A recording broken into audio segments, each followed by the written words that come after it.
Good morning. My name is Lauren Mora, and I am a survey analyst at the Public Policy Institute of California. Welcome to our virtual program today featuring findings from our latest PPIC statewide survey on Californians and their government. The survey is supported from funding from the RJR and Francis F. Miller Foundation, and today's event is supported with funding from the PPIC Corporate Circle and the PPIC Donor Circle. We'd like to thank them for their support. For today's program, my colleague, Dean Bonner, will talk through some of the findings from the survey, and then we will discuss a few key takeaways and answer some questions from the audience. If you have a question, please send it along with your name and organization to the email address on the screen, ppiceventquestions@gmail.com. As a reminder, PPIC is a public charity and does not take or support positions on ballot measures or legislation, nor does it support, endorse, or oppose any political parties or candidates for public office. And now I'd like to welcome my colleague, Associate Survey Director and Research Fellow, Dean Bonner. Hi, thank you for the kind introduction, Lauren. And while I'm sharing my screen, I want to talk a little bit about the PPIC statewide survey more generally. The mission of this survey is to provide timely, relevant, and nonpartisan data on political, social, and economic opinions, which we hope will raise awareness, encourage discussion, as well as improve policymaking. The PPIC survey covers a bunch of perceptions about attitudes and policy preferences. And since 1998, we've provided a voice for over 420,000 Californians in over 200 surveys. This particular survey that we'll be talking about today is the first Californians in their government survey in 2024. And this survey series focuses on state, national, and international issues. And this particular survey was conducted online from February 6th to 13th using the Ipsos Knowledge Panel. We interviewed just over 1,600 adults and just under 1,100 likely voters. And the margin of error is 3.3 for the all adults and 3.9% for the likely voters. So we'll definitely want to take that into consideration. So looking at the contest to succeed LaFonza Butler and Dianne Feinstein on a permanent basis, we find that there's a three-way race in the top two primary with Adam Schiff, Katie Porter, and Steve Garvey in the lead. We find that support among Democratic likely voters is kind of split, with nearly 4 in 10 supporting Adam Schiff, 3 in 10 supporting Porter, and 14% supporting Barbara Lee, while Steve Garvey has the support of 49% of Republican likely voters at this point. Among the all-important independent likely voters, Schiff and Porter each have 19%, while Garvey garners 15% of their support. We find that 1 in 4 likely voters under age 45 support Porter, while 3 in 10 older voters support Schiff. We also wanted to get a hold of how satisfied California likely voters are when it comes to their choice of candidates. And today we find that 6 in 10 are satisfied, but it is noteworthy that 3 in 4 Democratic likely voters and just over half of independents are satisfied, while a slim majority of Republicans are not satisfied. We also find that majorities across regions and demographic groups say they are satisfied today with their choice of candidates. And turning to Proposition 1, which is called the authorizes $6.38 billion in bonds to build mental health treatment facilities for those with mental health and substance use challenges, and provides housing for homeless legislative statute. And after reading that ballot label and summary, as well as providing some of the fiscal impacts and including opponents and supporters of the measure, we find that 59% of likely voters would vote yes. Support varies by party, as you can see, with 3 and 4 Democrats in support, as well as just over half of independents, while 2 and 3 Republicans are against the measure. We find majorities across regions and demographic groups say they would vote yes on Prop 1, with support highest in Los Angeles and the San Francisco Bay Area. Notably, we find that there's a sharp decline in support among with rising income. And if we look at a similar question that we asked in our December survey, we did find that 68% supported that measure then, but it was a more general question that didn't use the exact ballot label and summary, as well as didn't include the supporters and opponents. So this reading, I think, is more close to what the ballot has to offer. And turning to the GOP primary for president, we find that former President Trump is on pace to collect all of the delegates in the Republican primary today. Support for Nikki Haley is at 17%, while other candidates who are who will be on the ballot, including those who have already dropped out of the race, are at 3% or lower. We did ask a second question that just included Donald Trump and Nikki Haley. And in that case, we saw that 69% of the vote would go to Trump and 29% would go to Haley. So regardless if it's includes people who have dropped out of the race, we do find strong support for former President Trump. And looking ahead to what's becoming an increasingly more likely rematch of 2020, we find that President Biden leads former President Trump by a 23-point margin. And since we've asked this question starting in June of last year, the margin of President Biden's margin has been between 33 points and 23 points that we find today. About 8 in 10 Democrats support President Biden, about 8 in 10 Republicans support former President Trump, while Biden leads among independents by 47 to 29 at this point. Support for President Biden is actually 11 points higher among women, with 61% saying they would support Biden compared to 50% of men. And support for President Biden is 18 points higher among those who are college graduates compared to those who aren't. And turning to a more general question about how Californians are feeling about the mood, we asked Californians to name the top issue that the governor and state legislature should work on in 2024. And we find that about 1 in 5 mentioned jobs, economy, the inflation, while 1 in 5 also mentioned homelessness.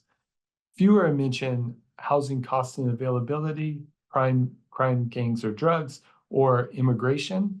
However, the last 3 we've seen increases in the share, saying housing costs has increased 9 points since last year. The share mentioning crime has increased by 7 points, and the share mentioning immigration as the top issue for the governor and state legislature to work on has increased 5 points since last year. And turning from the most important issue to the state budget, in January, Governor Newsom unveiled a spending plan that estimated a $37.9 billion budget shortfall. That's an increase from $22.5 billion last January. And when asked about the problem seriousness of the state budget situation, we find today that 4 in 10 Californians call it a big problem. Half say it's somewhat of a problem, and just 1 in 10 say that it's not a problem at all.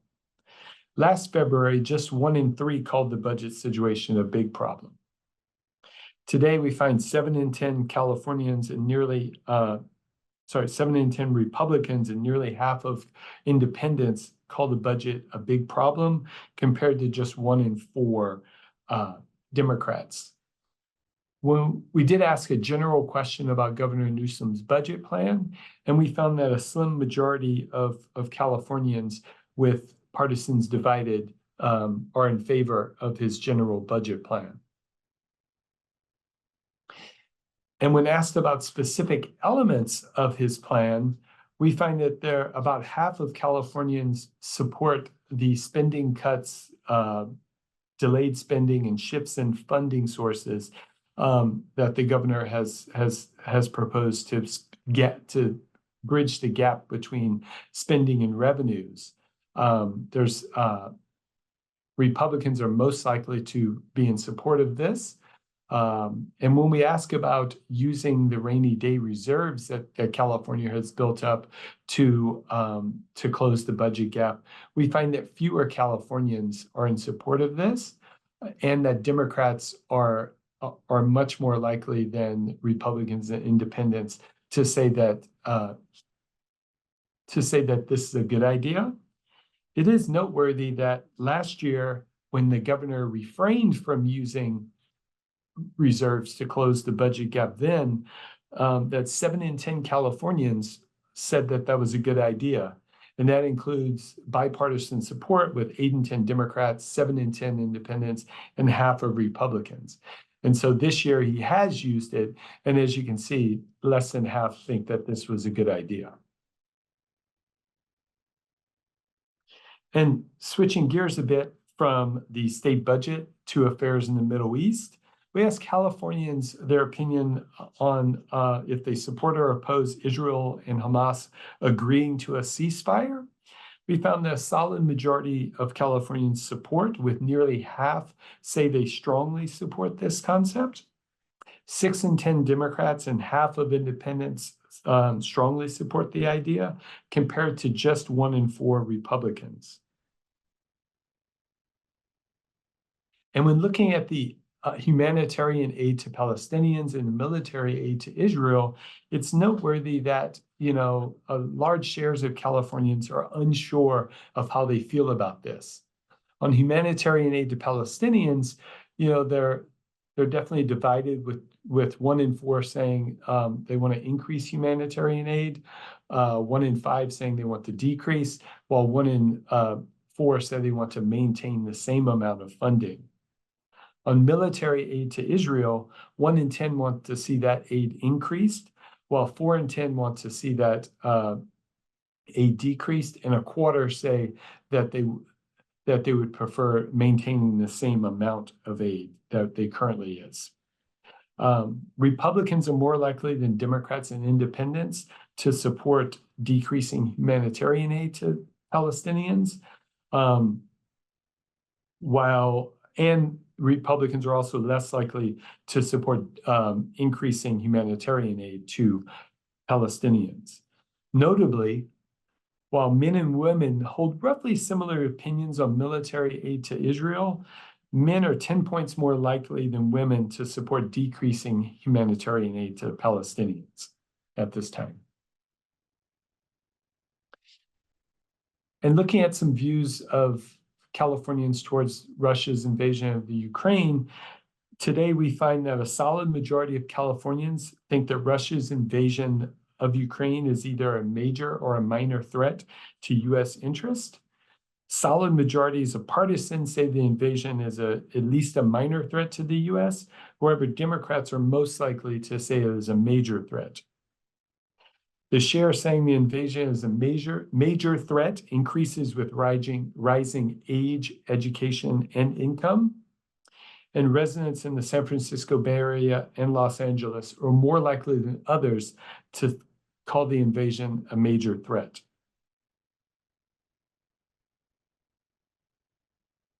And turning from global affairs to the situation at the U.S.-Mexico border, we find that 7 in 10 Californians today call the situation with migrants at the border to be either a crisis or a very serious problem, but not a crisis. This comes on the heel of December seeing the largest number of migrant encounters at the border in more than 2 decades, and with President Biden considering executive action on it, as well as Congress discussing aid to address the situation at the border. The share calling the situation a crisis is far higher among Republicans than among independents or Democrats, but it is noteworthy that solid majorities of both Democrats and independents call it at least somewhat of a serious problem. And we also wanted to delve into the reasons why people would call it a crisis or a very serious problem. And what we find is that we asked 3 questions of people who held that opinion. And what we find is that 3 in 4 Californians say that national security is a reason, as well as 3 in 4 saying that the lives and well-being of the migrants being a reason. Fewer than half say that they're concerned about changes to the U.S. culture and people. We find that Republicans are far more likely than Democrats to say national security is a reason, while Democrats are much more likely than others to say that the well-being of migrants is a reason.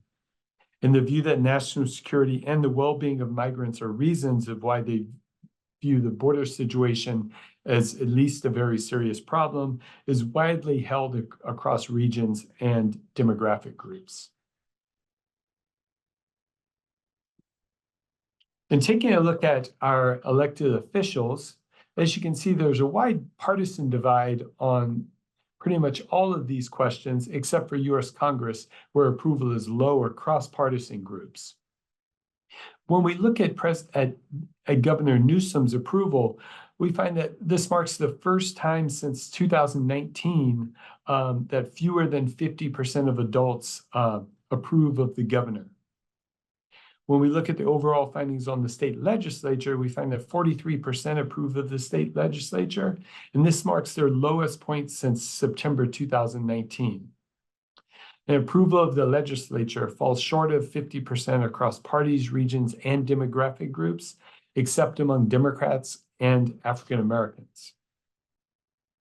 Approval of President Biden has actually reached an all-time low, with 42% approving of his job performance, and this marks an 11-point decline since last February.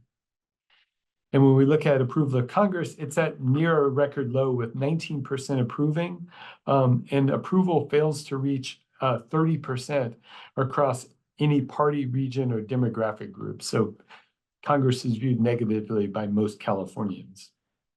And in closing, just 1 in 3 Californians approve of the Supreme Court, while 65% disapprove. This marks a 5-point drop in approval since last February, and fewer than 40% approve of the Supreme Court across partisan groups, regional and demographic groups, except among Republicans, where we find that 56% approve of the Supreme Court at this time. Before I turn it back over to Lauren, I really wanted to encourage everyone to look at the survey for some of the other topics that we included.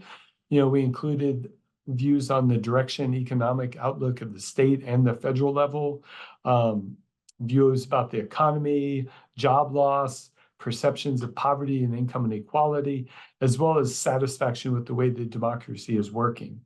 I would also encourage you to go to our website, because you can also access time trends and crosstabs among all adults and likely voters. And you can do your own analysis to see if there are things that might strike you as interesting. At this time, I would really encourage you, if you had questions to ask us, to submit your questions to ppiceventquestions@gmail.com. And at this point, I will stop sharing my screen and welcome Lauren back to the conversation. Hi, thank you, Dean, for that very informative presentation. Our latest survey report is jam-packed with information, and Dean did a great job just highlighting some of the most important findings throughout the report. So thank you for that. So now we'd like to take a few minutes to talk about some additional key findings from the survey that are not necessarily in the report. So I'm going to lead us through some of that. So first is about democracy, and given 2024 is such an important election year, I wanted to highlight some questions we asked on democracy in the US. as well as people's influence in decision-making. So we found that overall, only about 4 in 10 Californians are at least somewhat satisfied with how democracy is working in the United States, and only 4% say they're very satisfied. And this number is actually down from 2 years ago in February 2022, when actually a slim majority of 53% of Californians said they were at least somewhat satisfied with the way democracy is in the US. Unfortunately, this is as far back as our time zone on this question goes, but I really do hope we can continue to track this question, especially after the 2024 election. So on the flip side of things, 6 in 10 Californians actually say they are not at all satisfied with how democracy is working in the United States, and about 1/5 say they are not at all satisfied. So just diving into some deeper findings on that, 1/3 of Republicans say they're not at all satisfied, compared to about 1/4 of Democrats and 14%, sorry, 1/4 of independents and 14% of Democrats. And we also asked if democracy has gotten worse or better compared to 5 years ago, and 6 in 10 actually say that it has gotten worse, and 1/3 say it has gotten a lot worse. So again, there's a partisan divide on this. A majority of Republicans say democracy has gotten a lot worse, compared to about 1/3 of independents and 1/4 of Democrats. Interestingly, there is this correlation between satisfaction with the way democracy is working in the US. Among Californians who say they're not satisfied with the way democracy is working, 3/4 said that democracy has gotten worse in the United States in the last 5 years. And just relatedly, we asked people how much influence they think they have in decision-making in the US, in California and in their own local area. And interestingly, only 5% of Californians say they have a great deal of decision-making in each of these three. Regarding influence in the United States, a strong majority of about 8 in 10 say they have not much or not at all, no influence at all. A smaller share, but still a strong majority of 72% say they have not much or no influence on the decision-making in California. And lastly, in their local area, still a solid majority say they don't have much influence. However, 3 in 10 feel they do have some influence. So I thought these were really, really important, great insight to how people are feeling, given it is an election year and there appears to be frustrations with both the state and federal governments. So it is really interesting to see that mirrored in how little influence people feel they have in decision-making.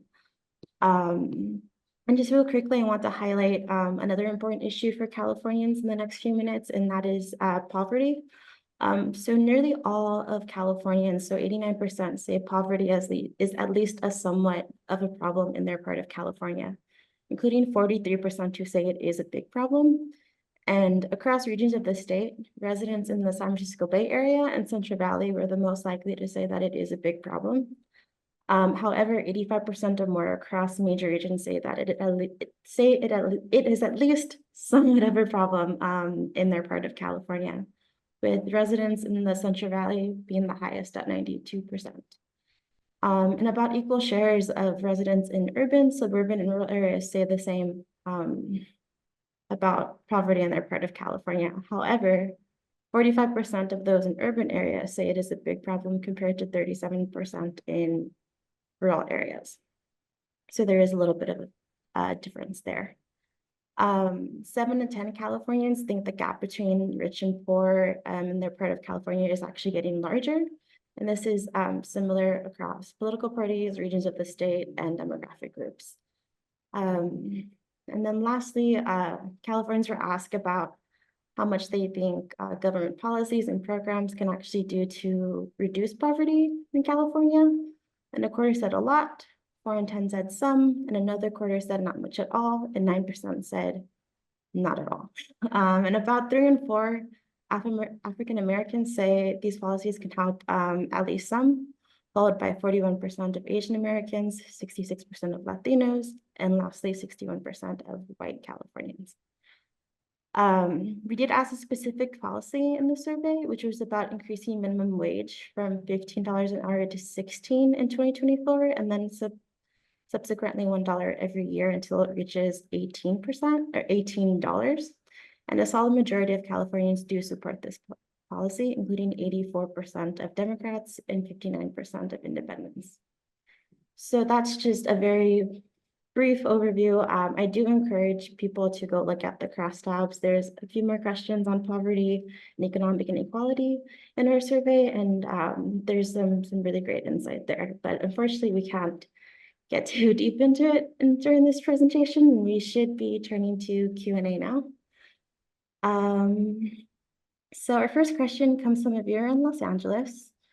The question is, the relationship between likely voters and the total in your survey is about 66%. The last presidential primary was about 50%, and present returns are running below that. Is it possible this poll is skewing in favor of Porter voters versus Garvey voters? So I'm guessing what they're talking about is the share of our unweighted likely voters, which is about just shy of 1,100 versus the 1,600 overall. However, that's an unweighted in size.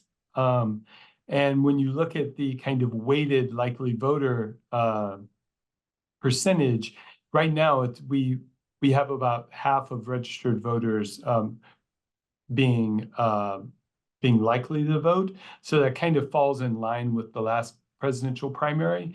And I'm not sure that the likely voter would skew to one specific candidate versus another specific candidate. But it's definitely something that we're always kind of making sure that we're fine-tuning what the likely voter model looks like, so that we are trying to be as representative as possible to what turnout will be. But we don't necessarily peg a number and try to get to that specific number.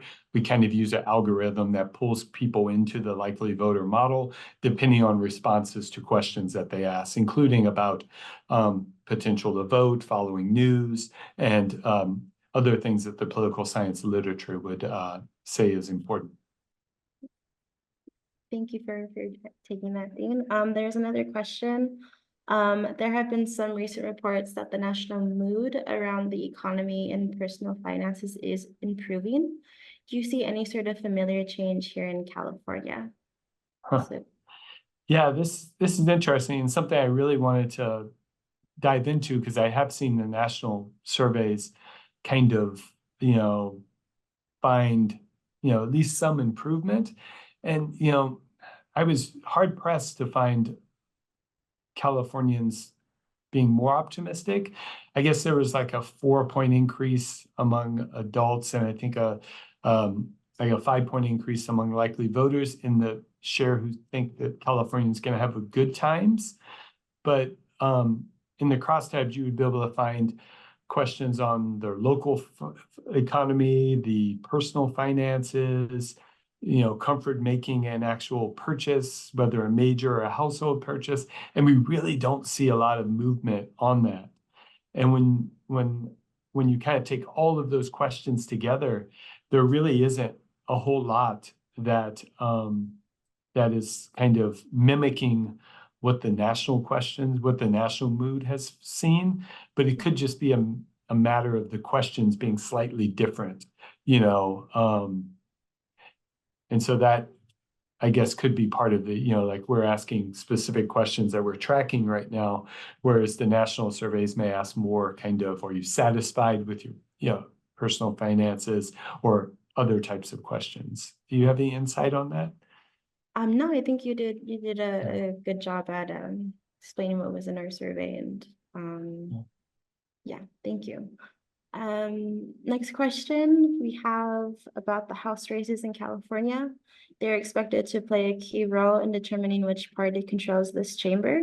What does your survey tell us about what issues might help shape those races? So I can try answering this. I think to start off, we should just mention again what issues Californians are most worried about. And we know that's jobs, economy, inflation, homelessness, housing prices, crime, and then immigration as the top 5. I think two of these issues are a bit more national. So I would say the economy and immigration. So just by that thinking, I think these might be two big issues that are that might shape those House races. And we did ask likely voters if the election was today, if they would vote for the Democratic or Republican candidate for the election. And a solid majority of 61% did say they would vote for the Democratic candidate, while 36% say they would vote for the Republican candidate. But to answer this question even further, I think I would like to highlight residents in a special group of congressional districts in California. So there are 10 districts that are deemed competitive by the Cook Political Report. And it's actually really interesting because we can break out these residents in California living in these competitive districts. So I want to highlight where some of their views do stand out. For people in these districts, among likely voters, the most important issues were jobs, economy, and inflation, homelessness, and immigration. So regarding economic issues, these likely voters in these congressional districts didn't really report anything different compared to other likely voters in California. They were just as likely to report these pessimistic views, unfortunately, but I do want to speak for a minute about immigration. There does appear to be a slightly more concern over immigration. 48% of likely voters in those districts say immigrants are a burden to California. 80% say the border is a crisis or a very serious problem, and 86% named national security as a reason for thinking that. So these shares are actually higher than Californian likely voters overall. So overall, I think immigration might be, one of the key issues we see in these House races. And I also want to note, lastly, that 43% of these likely voters in these districts say they would vote for the Republican candidate versus 54% for the Democratic candidate. So the split over there overall in these districts are a bit smaller than Californians overall. So that's also important to note. Dean, do you have anything else to add? Yeah, I was just kind of curious of where some of these districts are, and it's they kind of run down the middle of California a lot, whether it be 13 and 22 and then into Orange County. And so kind of looking at the overall views in kind of the Central Valley, as well as especially San Diego, Orange County, is going to be important as well. And so that's just something that where a lot of those close watched races will be. And I did note that a lot of the ones that are competitive tend to be in, like, I think it's 4 of the 10 tend to be classified as GOP toss-ups versus, say, GOP lean or likely, or on the Democratic side. So that is interesting that these races are definitely kind of more on the toss-up side, 4 of the 10. So, yeah. On to our next question. Your new survey mentions the relatively small share of Californians who are enthusiastic about voting for president and for Congress this year. How did this level of enthusiasm compare to prior years? So I'll go ahead and take a stab at this first. So in this particular survey, we found that a minority of California likely voters report being extremely or very enthusiastic about voting for president. 37% say this, compared to 43% who say they are not to or not at all enthusiastic about voting for president this year. An additional 19% are neutral, saying they're somewhat enthusiastic. Unfortunately, we do not have a direct comparison for this question, as we asked about enthusiasm slightly differently in previous presidential election years. We asked a simpler, are you more or less enthusiastic about voting for president than usual? So if we use this as sort of a proxy comparison, not a fully direct comparison, I can speak a bit about how that has changed over the last few presidential elections. But fortunately, we did ask about enthusiasm this way in our last survey in December 2023. And Californians were split. 47% felt more enthusiastic and 52% felt less enthusiastic. But this was starkly different than in October 2020, right before the last presidential election, when 72% of Californian likely voters said they were more enthusiastic about voting. I do want to say that I think 2020 was a special case, because in previous elections, the share did vary and was a bit less. For example, in October 2016, only 49% reported being more enthusiastic about voting. while elections before that was about 6 and 10. And I'm sure we'll be planning to ask this exact question before the 2024 presidential elections. If you are interested in this topic, stay tuned for future surveys this year. You'll be able to have that trend in data. And to speak briefly about Congress as well, the share today that are extremely or very enthusiastic about voting for Congress this year is at 28%, which is much lower than right before the 2022 midterm elections when the share was 51%, according to our October 2022 survey.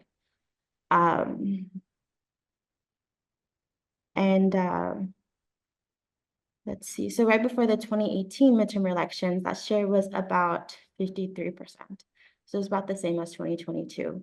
So enthusiasm for voting for Congress does seem to be declining, but which also might mirror the declining share of Californians that approve of the job overall that the US Congress is doing. But it also could be that we are still several months away from the November elections. We did have a measure in 2022 that was 6 months before the midterm elections, and we saw that enthusiasm was lower than what we saw. It was 38% in May versus 51% in October. So it could be that we're just not so close to the election yet too. Dean, do you have anything to add to that? Yeah, I mean, just on that last point, we do see it kind of continue to ramp up, like the primary often doesn't necessarily excite a lot of people, but when we the closer we get to the general election, it kind of brings in more, let's just say casual voters perhaps, and they may become more interested. So I think there's still time to tell, but definitely for the primary, just with the data we have, there isn't a ton of enthusiasm. And that could be the top of the ticket. There isn't a competitive race on the GOP or the Democratic side, and the Senate race, is just, while it's interesting, with the top two primary, people may not feel as urgent to